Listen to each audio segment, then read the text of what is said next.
All right, so in this video, we're going to look at the two forms of quadratic functions, the first one being standard form and the second form being the vertex form.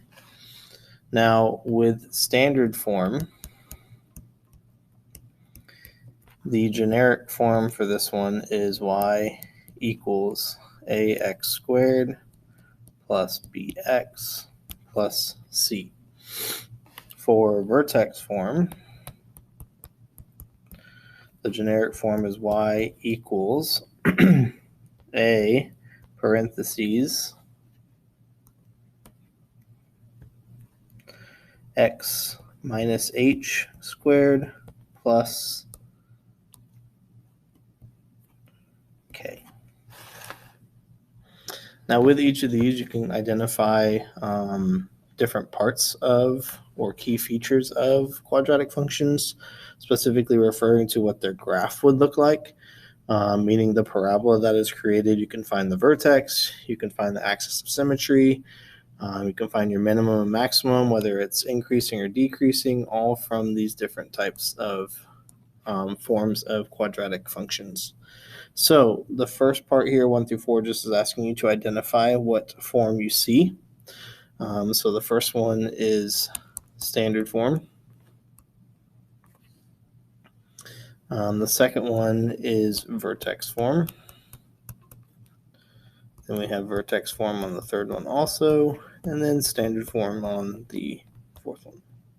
Okay, so you're just kind of matching the different types of what you see with the generic form of the original type of quadratic function. Now from this, you can also identify what the vertex is from each of these types of forms. The easiest one to do is if it's in vertex form already. So if it's in vertex form already, it should be pretty straightforward to find the vertex. So your rule for finding the vertex from vertex form is going to be this. So to find the vertex, you are going to make the point h comma k. Now, what's tricky about this is when you're looking at each of these. So if this is written in the form ax minus h squared plus k, the rule here for each of these, since this is minus k, is you're going to do the opposite of what you see inside of the parentheses when you find h. So in this case, 7 would be your x coordinate, and then you just do whatever k is on the outside, which would be minus 1. And the reason you do that is because your vertex is actually hk, and on the inside here, it's minus h, which makes it doing the opposite. So you take the opposite sign of what you see. So since it's a minus 7, we're going to make it positive 7. So if you look at number 6, opposite of h would be negative 2. K would be negative 5. So that's your vertex of that function. If you look at number 7, looks a little bit different, but it's nothing too crazy. So the opposite of h would be positive 3. And since there's nothing written on the end, it's really like plus 0. And 0 can be a coordinate. 3, 0 in this case would be on the x-axis. So you can get that for that one also. Then for 8, we're going to have positive 2. Positive 4 is our vertex. Negative 1. Negative 3 for number 9. Number 10 is going to be negative 4, comma 0 again. Remember, it's plus 0 on the end. Positive 5, positive 1 for this one. And then finally, negative 6, positive 10 for this one. Okay, so as just a little bit of a reminder here, remember we're taking h in this case, k here, and we're doing the opposite of h because of the fact that our generic form is x minus h, and we're looking for hk. So we got to do the opposite of what's happening there with each of those. So let's look at standard form and how you can find the vertex and talk about what that looks like here. So a little bit more work you have to use, and it's small, or not small, a different type of formula you have to memorize, which is okay.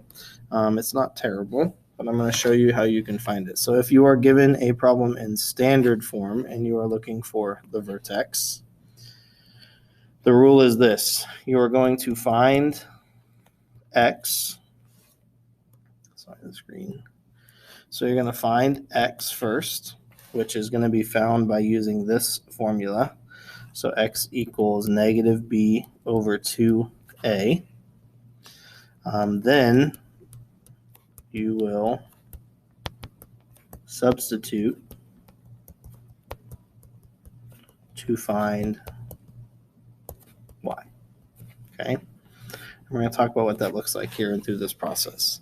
So remember our generic form for, generic standard forms. Remember standard form, just like back in Algebra 1 where you had to use the quadratic formula, is y equals ax squared plus bx plus c. So that's where we're going to use our vertex for x of negative b over 2a. And then we're going to plug it in for y. And we're going to plug it in for x to find y in this case. So let's look at 13. So I need my b and my a value. So my a value is going to be 2. My b value is negative 16. So here's a, and here's b.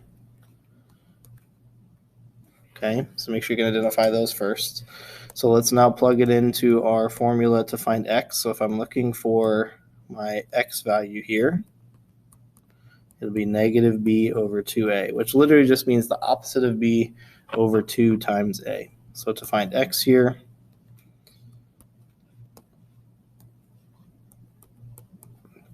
the opposite of b in this case would be positive 16. And then 2 times 2 on the bottom. So in this case here, we're going to end up with 16 over 4, which is going to tell us x is equal to 4.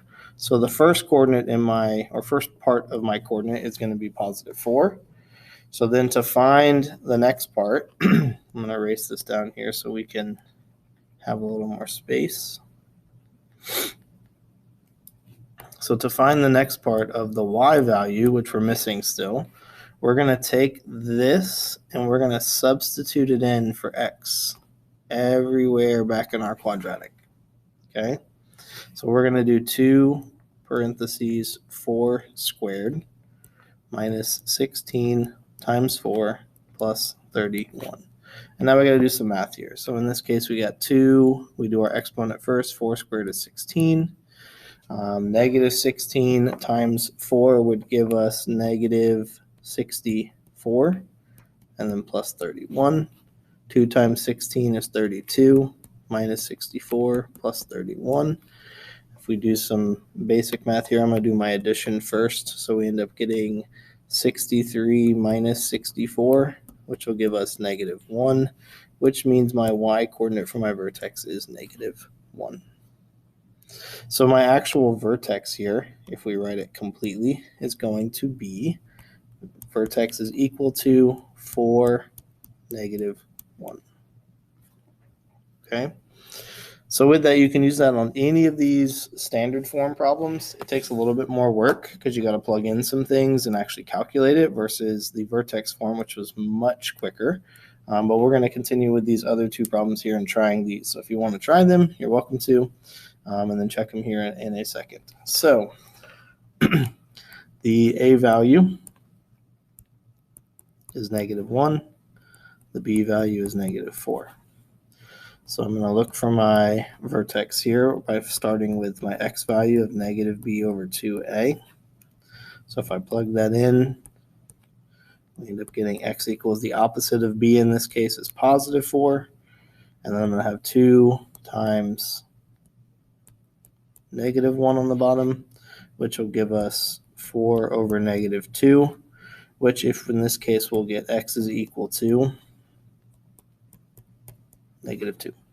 So our first value in our vertex is going to be negative 2. Now I need to find y. So if I take this point again, so I'm going to take this negative 2 and I'm going to substitute it in for everywhere I see x. so that I can find y. So we're going to have negative 2 squared. So remember, it's really like a negative 1 in front, right? Minus 4 times negative 2 plus 1. If we do a negative 1 times a negative 2 squared, so negative 2 squared ends up becoming positive 4.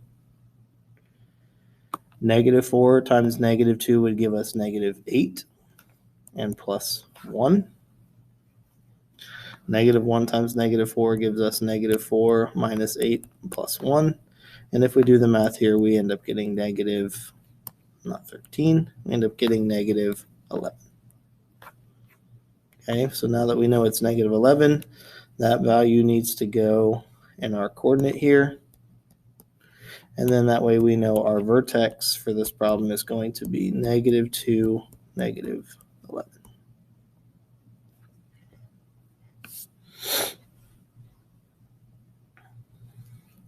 All right, let's find the vertex of the last one here.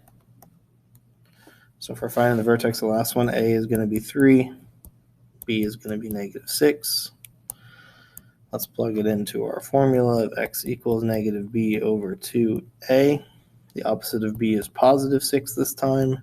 2 times 3 is going to give us 6 over 6, which tells us x is equal to 1, which would be nice and hopefully easy for us to plug in this case. So if we take the positive 1 that we are given here, and we substitute it in for each x that we have in our problem, we're going to have 3 parentheses 1 squared minus 6 times 1 plus 4. 3 times 1 squared is 1 minus 6 plus 4. 3 times 1 is 3 minus 6 plus 4. And in this case, we'll get positive 1 as our y value, which we can put here. And then we can identify that as our vertex. So our vertex is going to equal positive 1, 1. If you have any other questions, let me know. One other thing I did want to mention is this over here. If you're having any questions on what happened, I'm just thinking about this type of problem right here. So at negative 2 squared, if you're using a graphing calculator, you have to make sure you type it in correctly. So let me show you what exactly you would type in. Hopefully you're using the TI-84, if not, some type of graphing calculator. So when you type this one in, if you're typing in negative 2 squared, when we put in parentheses, it's very important to include those parentheses. So when I do this, if I type in negative 2 squared, it ends up giving me negative 4. Well, in our problem, we ended up getting positive 4. Well, there's a reason why, because we included the parentheses, which is important in this problem. So when you go back to this, when you do your exponent here of negative 2 squared, you need to make sure you include the parentheses there and make it a positive 4 instead of a negative 4. Because what's happening up here on negative 2